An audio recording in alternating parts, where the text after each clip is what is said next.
Hi guys, welcome back to my YouTube channel. My name is Gifty. If this is your first time seeing me, I do videos on grad school experience. I do natural hair videos. Please stick around, look around, watch other videos on this channel. Please do not forget to hit the subscribe button if you like videos like this from me. So, as you may have seen by title of the video, we are doing a grad school experience as usual, and today I have a special guest with us who's going to be sharing with us his experience in getting into graduate school. So, without further ado, let's get right into today's video.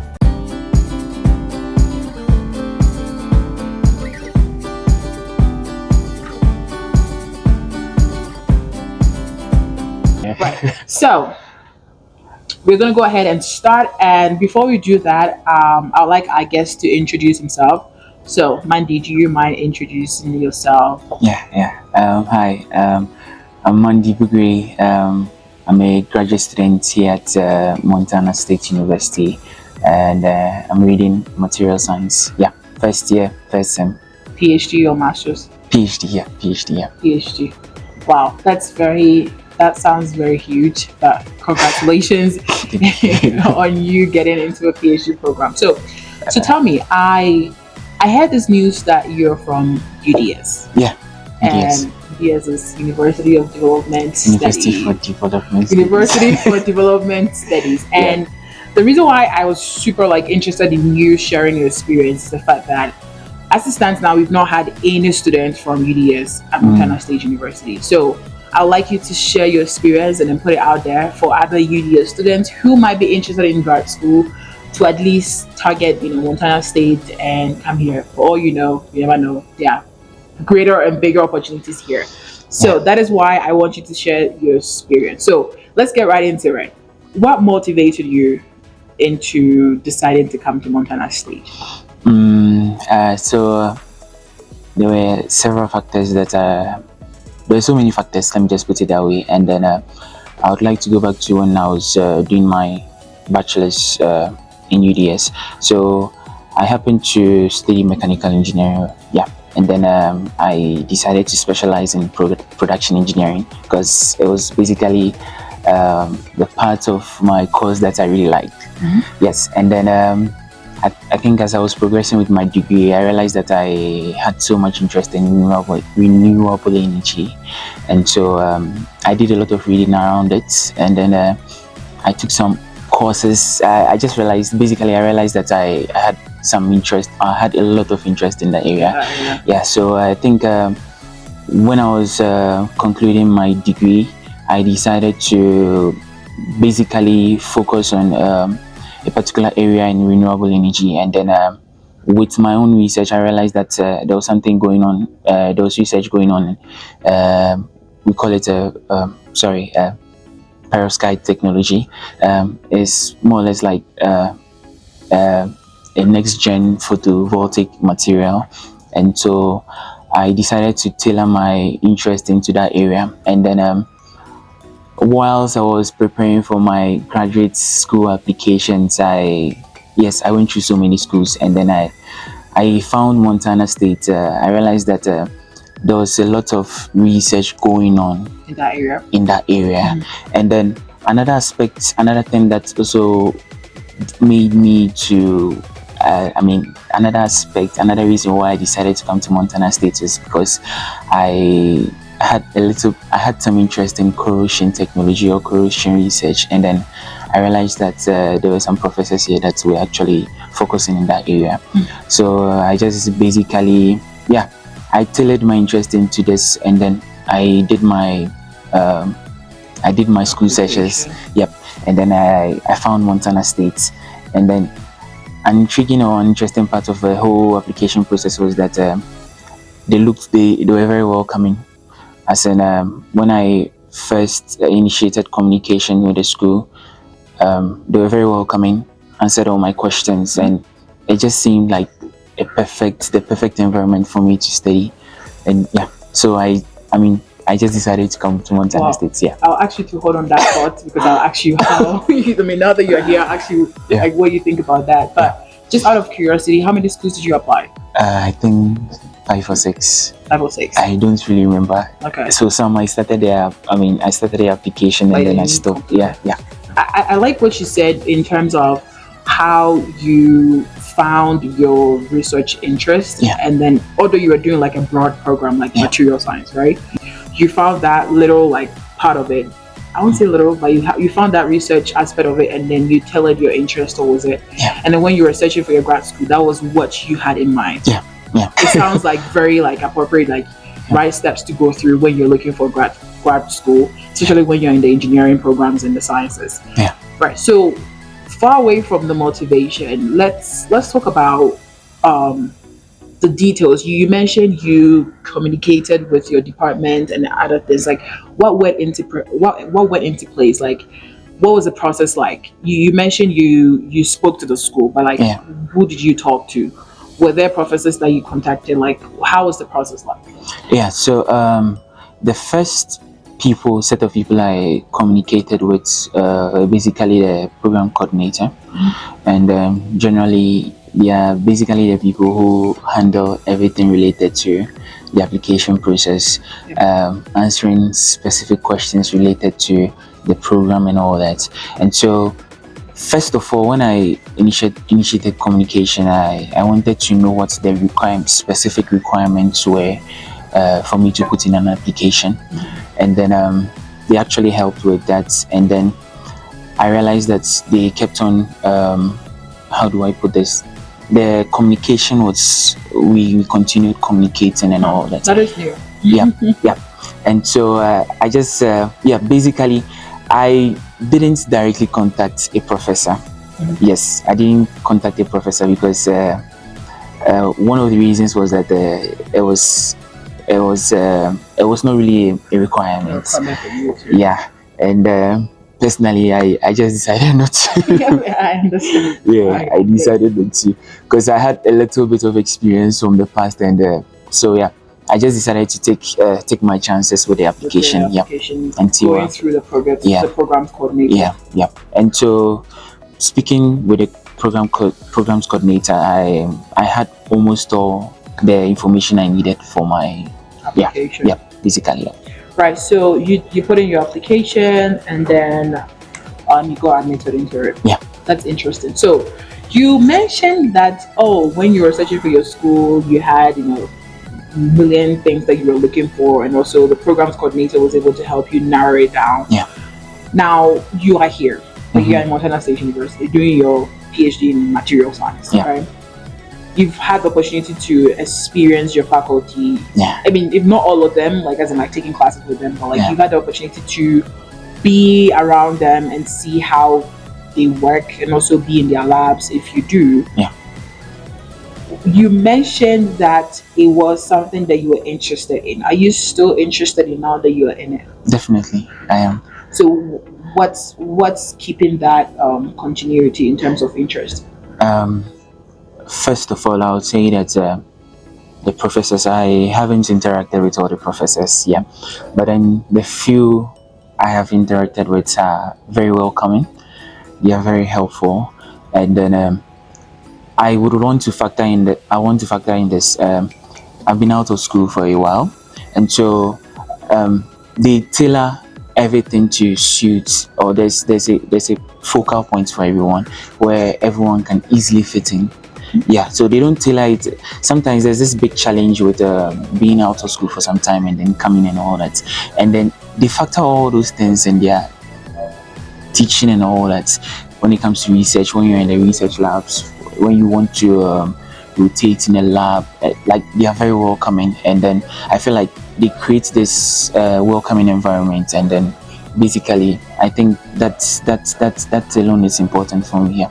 Yeah, I hear you, because for me, if I'm looking for a school, I would want, I mean, now that I'm here, I would want somebody who can listen to me, who can understand me. Yeah. And also there's this whole barrier of like you understand and all of that. So if you get somebody who can hear you, listen to you, that's like the biggest on the list. So right, so far away from school, we will come back to like what you have to tell other UDS students, and not particularly UDS, but every other student who's interested in material science, has any interest in all the other subsections of material science, definitely we will have that time to talk about it. But Yeah. let's move away from school and not move away from school. Let's move away from the application process and talk about what you're doing. I know the biggest challenge when it comes to graduate school is funding. Yeah. Students are worried about how am I going to get funded? What am I doing? So, what are you doing in terms of funding opportunities? Okay, so I'm currently a teaching assistant. What it means is that I basically teach undergrad students. I handle their courses, some of their courses, and then at the end of the day, because of this service I render, You get paid. I get And your tuition paid. get waived. Exactly. Okay. Yeah. Nice. So, but gradually you're going to transition from being a GTA to a GRE. Yeah. Yeah. So, how's the process like? I know for me, I'm in math and we don't do labs, so we don't do anything like rotation. Yeah. But as far as I know, in terms of people that do things related to labs,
In the labs. and then do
you have to do a little bit of um, an analysis of your profile. You need to understand that, okay, I'm lacking in this area. Okay, um, I have this qualification, I do not have this. So I came from a mechanical engineering background, and then it's just the same area, but I was moving out. I was moving out of that field, and so I realized that one of the things I had to prove was that I had the basic understanding of what I was going to do in my new course. I took a lot of online courses. I did so much learning on my own. Yes, you need to find out what you're lacking in your profile and try as much as possible to work towards it. There are certain schools that you would want to go to, and then there are going to be some requirements like you writing the GRE, taking the GMAT. They may ask you to do a language test. You need to find out what you are lacking, and then basically work towards it. And so I'll say just have to be intentional about the whole process, put in all the effort, and make sure that you're not just throwing blank applications. When I say blank applications, you are just applying for applying sake. You have to make sure that you meet all the requirements for the particular school you're applying to, because I mean, if you don't meet the requirements, there's no way you would even stand a chance in the first place. And yeah, basically, do not sell yourself short. Put in the effort, and then yeah, pay. Yeah, it's gonna pay. So if there's anything that you're taking out of this video, I want you to take the fact that you need to be intentional with your applications. Yes, there might be some lacks and miracles and all of that, but just as Mandy said, if you're intentional, make sure that you analyze yourself, make sure that you put in the effort to make sure that you are not putting in a blank application. And I'm using his word, blank application, and applying just because there's a waiver or something like that. So thank you so much, Mandy, for sharing this thoughtfulness and rich knowledge with us. I hope you did learn a thing or two. If you would like to talk to Mandy personally, I'm going to link maybe one of his social media something down in the description box for you to contact him, and specifically if you're interested in the material science program here at Montana State University. So with that said, thank you so much, Mandy. Once again, thank you for sharing with us, and I'll see you in my next video. Please do not forget to subscribe, hit the subscribe button, and after you're done, please do hit the bell so you get notified anytime that I post videos. And with that said, it's a bye for now. Bye.